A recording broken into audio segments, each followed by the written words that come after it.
شعبہ نے بیان کیا، ان سے حسین نے، ان سے سالم نے اور ان سے جابر رضی اللہ عنہ نے بیان کیا کہ جب ہم بلندی پر چڑھتے تو اللہ اکبر کہتے اور نشیب میں اترتے تو سبحان اللہ کہتے تھے۔ صحیح بخاری حدیث نمبر 2994۔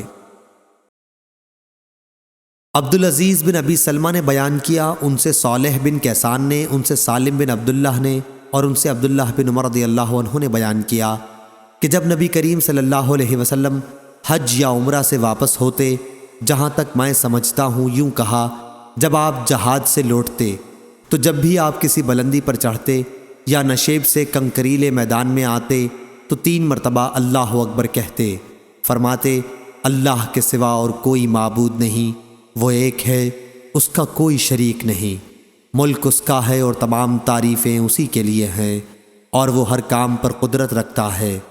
ہم واپس ہو رہے ہیں توبہ کرتے ہوئے، عبادت کرتے ہوئے، اپنے رب کی بارگاہ میں سجدہ ریز ہوتے اور اس کی حمد پڑھتے ہوئے۔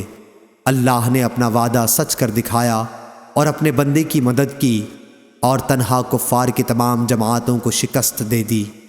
صالح نے کہا کہ میں نے سالم بن عبداللہ سے پوچھا، کیا عبداللہ بن عمر رضی اللہ عنہ نے لفظ آئبون کے بعد انشاءاللہ نہیں کہا تھا؟ تو انہوں نے بتایا کہ نہیں۔ صحیح بخاری حدیث نمبر 2995۔